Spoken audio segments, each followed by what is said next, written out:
ग्रहों के स्थान परिवर्तन का महत्व क्या होता है, इस कक्षा में इसी बात पर विचार किया जाएगा कि जब किसी जन्म कुंडली में ग्रह परस्पर एक दूसरे की राशि में स्थान परिवर्तन करके बैठते हैं तो वे किस प्रकार से अपना फल निर्धारित करते हैं, उनका फल कैसा होता है और अपनी दशा, अंतर्दशा और प्रत्यंतर दशा में वे किस प्रकार से अपना फल प्रदान करते हैं, अन्य ग्रहों के सहयोग से उनका फल किस प्रकार विचार किया जाए, यह इस कक्षा में विषय है। तो आज हम इसी बात पर विचार करेंगे कि ग्रहों के स्थान परिवर्तन का क्या महत्व है, उनके साथ बैठे हुए ग्रह का उसमें क्या योगदान होता है। हम विचार करते हैं कि यदि मेष में शनि हो और मंगल मकर में हो तो सामान्यतः हम कहेंगे कि मंगल इसमें योग कारक है, दशम भाव में उच्च का होकर बैठा है और वह रुचक नामक पंच महापुरुष योग का निर्माण कर रहा है और शनि अपनी नीच राशि में लगन में विराजमान है, यदि मेष लगन की कुंडली में ऐसी स्थिति बनती है।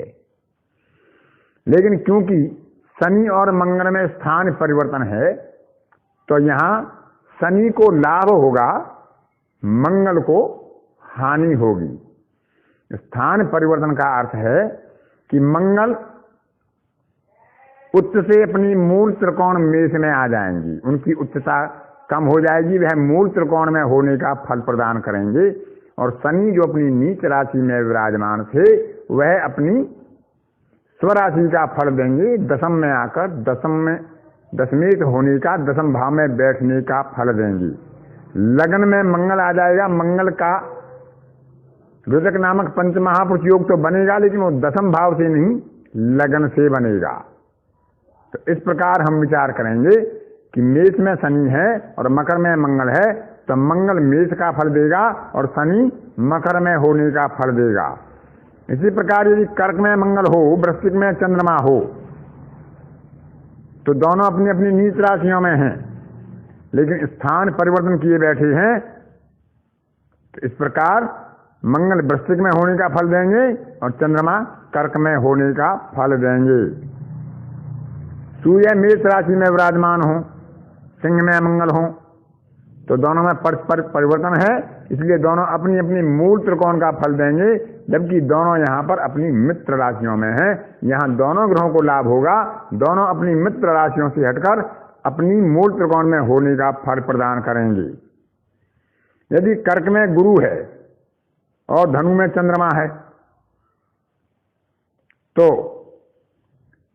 गुरु को यहाँ हानि होगी, गुरु अपनी उच्चता को त्याग कर अपनी मूल त्रिकोण का फल देंगे और चंद्रमा यहाँ मित्र राशि में थे वह अपनी स्वराशि में आकर अपनी स्वराशि का फल देंगे। चंद्रमा की स्थिति यहाँ बलवान हो जाएगी, गुरु की स्थिति में थोड़ा कमी आ जाएगी। लेकिन यदि गुरु के साथ राहु विराजमान है तो हम देख रहे हैं कि यहाँ अंगारक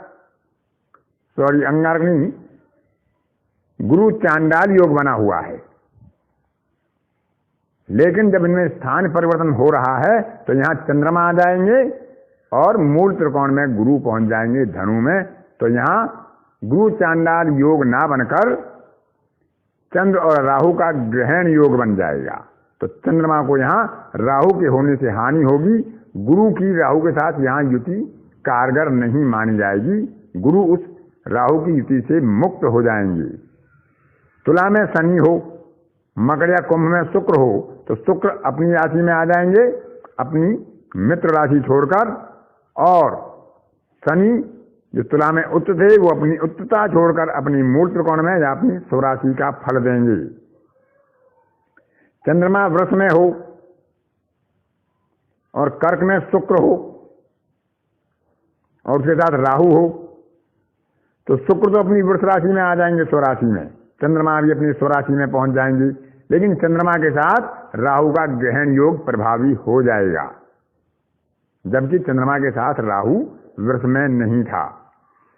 तुला में बुध हो, कन्या में शुक्र हो तो शुक्र को तुला का फल देना होगा और शुक्र की नीचता भंग हो जाएगी और बुध अपनी मित्र की राशि से अपनी उच्च राशि में अथवा मूल त्रिकोण राशि में विराजमान हो जाएंगे। यहां दोनों ही ग्रहों को लाभ होगा। इसी प्रकार वृष में यदि बुध हो, मिथुन में शुक्र हो, तो इन्हें मित्र राशि से अपनी स्वराशि का लाभ होगा। सूर्य तुला में हो और सिंह में शुक्र हो,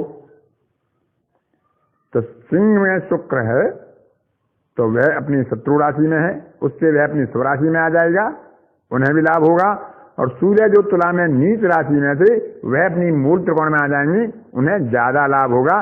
सूर्य यहां ज्यादा अच्छा फल देने में सक्षम होंगे। इस प्रकार हम उनसे द्वितीय, चतुर्थ, पंचम, नवम या दसम भाव में या लाभ भाव में शुभ ग्रहों की स्थिति और 3 और 6 में पाप ग्रहों की स्थिति होने पर उनके फल को और उत्तम रूप से देखेंगे।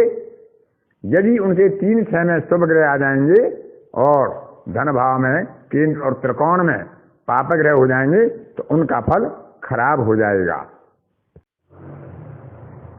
श्रीमती इंदिरा गांधी की इस कुंडली में हम भली भांति देख सकते हैं ग्रहों के स्थान परिवर्तन। 6 ग्रहों के बीच में स्थान परिवर्तन है। शनि और चंद्रमा में स्थान परिवर्तन है। गुरु और शुक्र में स्थान परिवर्तन है। मंगल और सूर्य में स्थान परिवर्तन है। शनि कर्क में बैठे हैं, चंद्रमा मकर में है, लेकिन जब स्थान परिवर्तन में बैठे हैं तो शनि सप्तम में बैठने का फल देंगे, मकर में बैठने का फल देंगे। और शनि की दशा में ही श्रीमती इंदिरा गांधी ने राजनीतिक क्षेत्र में, सामाजिक क्षेत्र में अपनी ऊंचाइयों को छुआ था और शत्रुओं को परास्त कर हर क्षेत्र में सफलता प्राप्त की थी। मंगल और बुध में स्थान परिवर्तन है, जो धनेश और पंचमेश हैं। षष्ठेश और लाभेश में स्थान परिवर्तन है, जो गुरु और शुक्र हैं। केवल एक बुध को छोड़ दें तो अन्य सभी ग्रह इसमें स्थान परिवर्तन करके बैठे हैं। तो इस प्रकार से हम किसी कुंडली में विचार कर सकते हैं कि ग्रहों के स्थान परिवर्तन का क्या महत्व है। इसमें एक बात का विचार हम और रखेंगे कि यदि केवल अकेले ग्रह स्थान परिवर्तन करके बैठे हैं तो उनमें यह सिद्धांत पूरी तरह लागू होगा। लेकिन यदि कोई और ग्रह उस युति में बैठा है, जैसे श्रीमती इंदिरा गांधी की कुंडली में शुक्र के साथ राहु है जो गुरु से परिवर्तन करके बैठे हैं, तो गुरु और राहु की युति बन जाएगी। इसी प्रकार मंगल का परिवर्तन सूर्य से है और सूर्य बुध के साथ है, तो यहाँ मंगल पर बुध का प्रभाव होगा और सूर्य पर बुध का प्रभाव नहीं होगा। इसी प्रकार राहु का प्रभाव गुरु के साथ होगा। तो छठवें के राहु षष्ठेश गुरु के साथ बैठेगा तो प्रबल शत्रु हंता बना देगा और शुक्र यहाँ राहु की युति से मुक्त हो जाएगा। धन्यवाद।